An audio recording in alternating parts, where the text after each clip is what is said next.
सभी आदरणीय और प्रिय भारतवासियों को स्वतंत्रता दिवस पर हार्दिक बधाई और ढेर सारी शुभकामनाएं। सर्वप्रथम हार्दिक श्रद्धांजलि, बारंबार नमन अपने उन वीर शहीदों को जिन्होंने अपनी जान की बाजी लगाकर देश को आज़ाद किया और आज हम आज़ादी की खुली हवा में सांस ले पा रहे हैं। बारंबार नमन है। प्रिय मित्रों, सर्वप्रथम हमें ये ध्यान देना चाहिए कि हम भारतवासी हैं, न हिंदू, न मुस्लिम, न सिख, न ईसाई। जो एक भारतवासी होगा उसके लिए आज़ादी, स्वतंत्रता उसी तरह मायने रखेगी जिस तरह से एक हिंदू, एक मुस्लिम, एक सिख, ईसाई, उसके लिए कहीं किसी भी तरह से कोई भेदभाव नहीं होगा। सर्वप्रथम वो भारतीय होगा।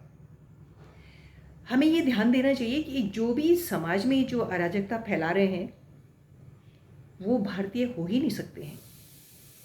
यदि वे भारतीय हों तो ऐसी स्थिति पैदा नहीं हो। आज हम देख रहे हैं समाज में किस तरह की विसंगतियां पैदा होती जा रही हैं। हमें ये सोचना चाहिए कि जो फल वाले, सब्जी वाले इस तरह की हरकतें करते हैं कि सब्जियों के ऊपर थूक देना, पेशाब कर देना, गंदगी फैला करके और फिर उन्हें बाज़ार में बेचना, तो हमें ये सोचना चाहिए कि उनकी मानसिकता क्या है। वो भारतीय हो ही नहीं सकते, किसी भी तरह से उनको भारतीय हम नहीं कह सकते हैं।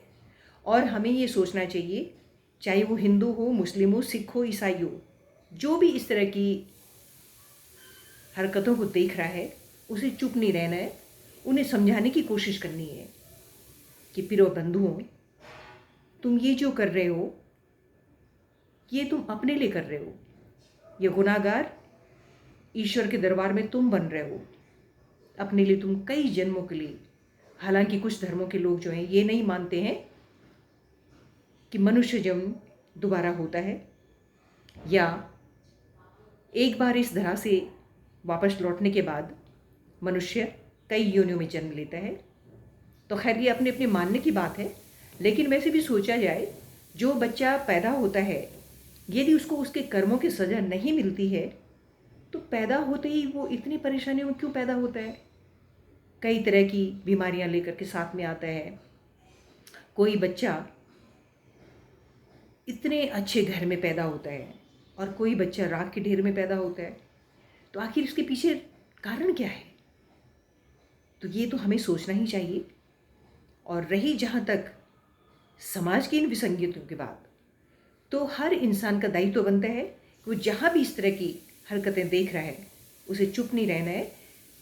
बजाय कि मार काट बचाने के, प्रेम से समझाने की कोशिश करनी है। हमारे विचारों में बहुत बड़ी शक्ति होती है। यदि हम विचारों से किसी को समझाने की कोशिश करें या हम अपने ध्यान के माध्यम से भी विचारों को प्रसारित करें तो उसका भी बहुत फर्क पड़ता है। इसे कोई नकार नहीं सकता है। तो मेरी सभी से गुजारिश यही होगी कि जहाँ भी हम इस तरह की हरकतें देख रहे हैं, बजाय कि हम ये सोचें हिंदू, मुस्लिम, सिख, ईसाई और आपस में हम लोग लड़ते भिड़ते रहें, उस जगह पर सबसे पहले हम ये सोचें कि हम भारतीय हैं। जो भी ऐसी हरकतें करते हैं उनको समझाएं कि सर्वप्रथम हम भारतीय हैं, उसके बाद ही हम हिंदू हैं या मुस्लिम हैं या सिख हैं या ईसाई हैं। और सही मायने में जो भारतीय होगा वो ऐसी हरकतें कर ही नहीं सकता है। ये कहीं ना कहीं जो हमारे देश को आगे नहीं बढ़ने देना चाहते हैं, जो अलगाववादी हैं, वो उन लोगों के दिमाग में इस तरह की बातें भर रहे हैं और ऐसी हरकतें करवा रहे हैं। तो मेरी सभी से गुजारिश है कि हम लोग इस तरफ ध्यान दें और समाज में सौहार्दपूर्ण व्यवहार बनाए रखने में मदद करें।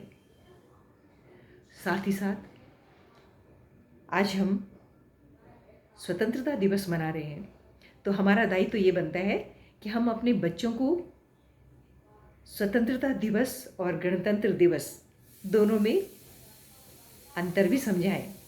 क्योंकि अक्सर हमारे बच्चे ये नहीं समझ पाते हैं कि स्वतंत्रता दिवस के दिन ध्वजारोहण होता है, झंडोत्तोलन होता है या फिर झंडा फहराया जाता है।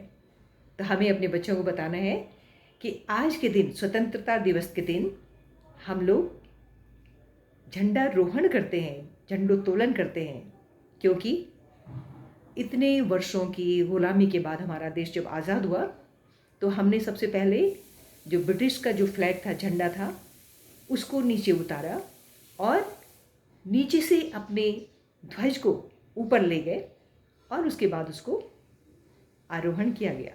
आरोहण करने के बाद उसको फहराया गया, तो जिसे हम ध्वजारोहण कहते हैं। जबकि 26 जनवरी के दिन, क्योंकि हमारा देश आज़ाद होने के बाद 26 जनवरी 1950 में गणतंत्र बना, हमारा नया संविधान बना, तो उस दिन हमारा ध्वज पहले से ही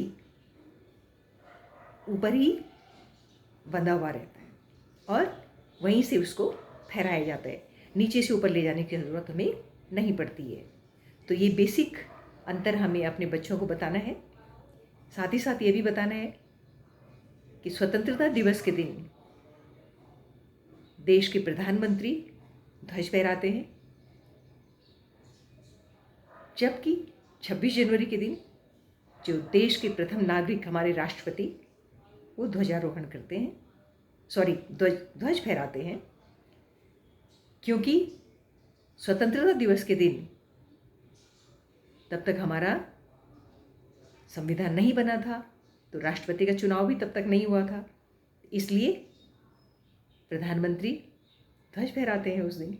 और 26 जनवरी के दिन देश का प्रथम नागरिक राष्ट्रपति ध्वज फहराते हैं। 26 जनवरी को राजपथ पर ध्वज फहराया जाता है, जबकि स्वतंत्रता दिवस के दिन